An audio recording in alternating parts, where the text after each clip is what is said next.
Over the course of the series, Rick and company have become no stranger to killing other people in order to protect the ones they love. While we don't view this as villainous or evil because they're killing in self-defense, there's a dramatic shift in reasoning in the episode Not Tomorrow Yet, where our company actually decides to go on offense instead of defense for the very first time. This shift in our group's dynamic has consequences in every following episode and is even still talked about to this very day in season 11. In this video, I'm going to be recapping and analyzing season 6 episode 12 of The Walking Dead, how it changed the group and the series as a whole, and why it's my personal favorite episode of the show.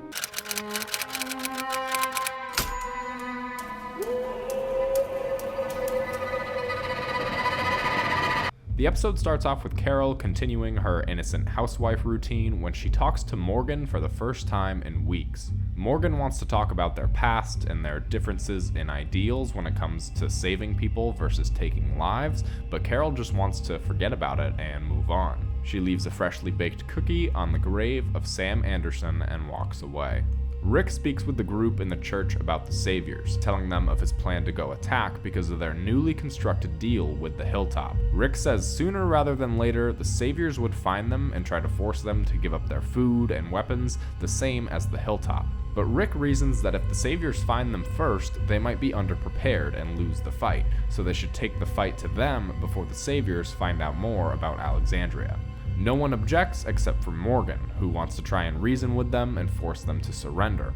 Rick says that won't work and they have to kill them all. Though Morgan gives his reasoning, everyone still goes with Rick's plan. It very clearly has some effect on all of their consciousness that night. Glenn and Maggie are worried about what's going to happen as Carol reflects on her own past and the part she's taken in killing so many others. Abraham breaks things off with Rosita as the tensions between everyone grow heavy, and they start forming their plan of attack. The group heads out, stopping on the road to look for a walker that has a resemblance to Gregory in order to trick the Saviors into thinking he's dead. Rick talks with Father Gabriel, warning him that there's no going back now, and Father Gabriel insists on staying to help. Heath and Glenn talk about how they've never taken a life before and how taking another person's life must be the worst feeling in the world. They get the walker head, solidify their plan, and arrive at the satellite station. They take out the first two guards in the front and head inside, taking out the Saviors in their sleep. Glenn takes his first life, but stops Heath from taking one himself. As he looks up, he sees several different Polaroids of people with their heads bashed in. Sasha and Abraham open up doors as a Savior sneaks up on them, tripping the alarm and waking all of the Saviors inside.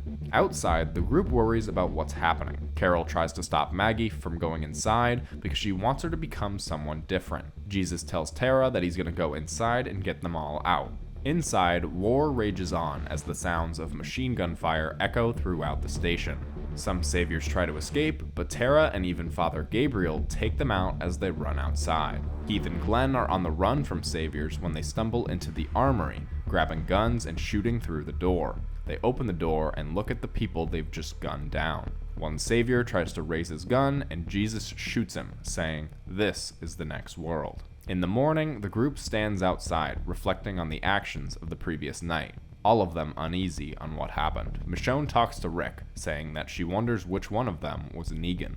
A Savior tries to escape on Daryl's bike, but is taken down. Over the radio, a Savior warns them to put down their guns, because they have taken Carol and Maggie hostage. Now, you might be wondering why this is actually my favorite episode of the show, and a lot of people wouldn't have guessed that this is my favorite episode, so this is probably a pretty unpopular opinion as far as favorite episodes of the show come. There's a lot of things that I love about this episode, but what it boils down to is how different the group feels here than in the previous episodes and even the episodes to come. Like I said, the group is no stranger to murder and doing what it takes to protect themselves and the ones they love, but this is really uncharted territory for all of them. Seeing everyone uneasy and worried about this situation shows us that this is still our group and they still have morals, and while they recognize this is the course of action that they have to take, it doesn't necessarily make it right.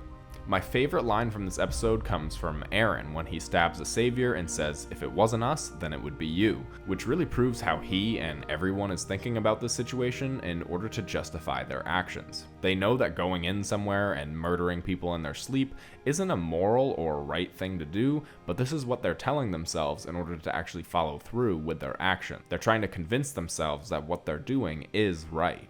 Morgan is the only one to question Rick's plan, partially because the group has been through so much with Rick and Morgan hasn't, so he hasn't seen that all of Rick's plans in the past have been the best course of action.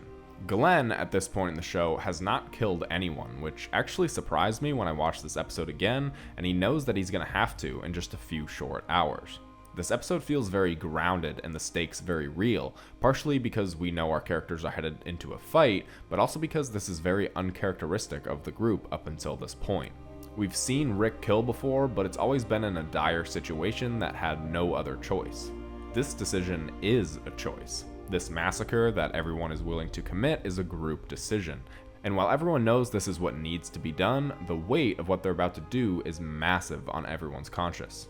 Carol goes over the number of people she's killed, regretting her part in taking 18 lives. So much so that she might be the only other one other than Morgan having second thoughts about this attack. She doesn't want Maggie taking part in any of this because she wants her to go on to become a leader and someone different. At this point, Carol sees herself as being too far gone, but she doesn't want to admit and reflect on it.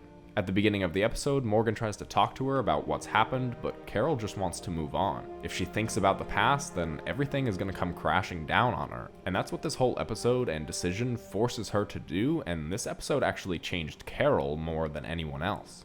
Earlier in the episode, Glenn talks about how taking a life must be the worst feeling in the world, and he shows this when he's forced to take his first life. Though instead of forcing Heath to go through the same feeling, Glenn kills the other sleeping man, and hanging above him is a glimpse into Glenn's own future, a future that only comes because of this attack. While things started off great, they soon turn upside down when the saviors are alerted to the presence of the group and a full-on battle ensues. Rick was right in his meeting with everyone in the church. They could wipe everyone out with the element of surprise, but with the surprise attack comes a turning point in everyone's mentality.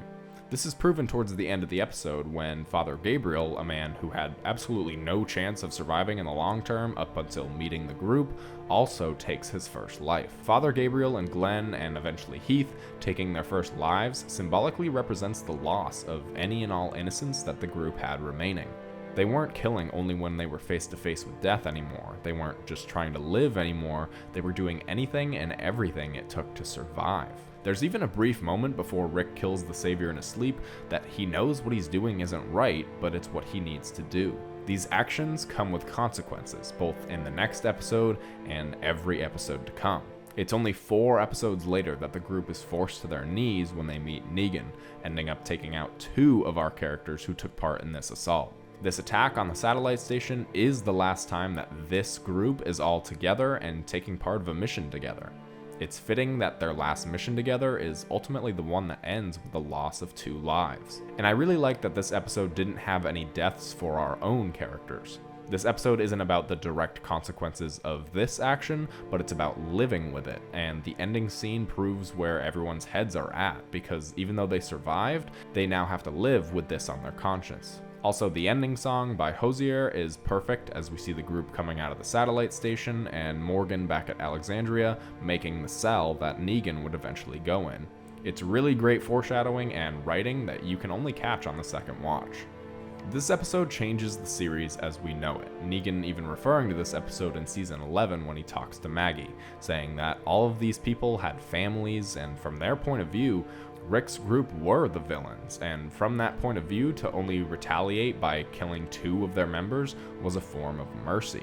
It just shows us that from a different point of view, Rick and the group were the villains, but it wasn't really until this episode that we could start to see things from a different perspective. If you've been around my channel for a long time, then you might have seen a video that I did covering this episode already, But I just wanted to make a new one or kind of remaster it because this is my favorite episode of the show, and I wasn't really happy with the last one considering it was like the second ever video I did for The Walking Dead on this channel, and I just really like talking about this episode.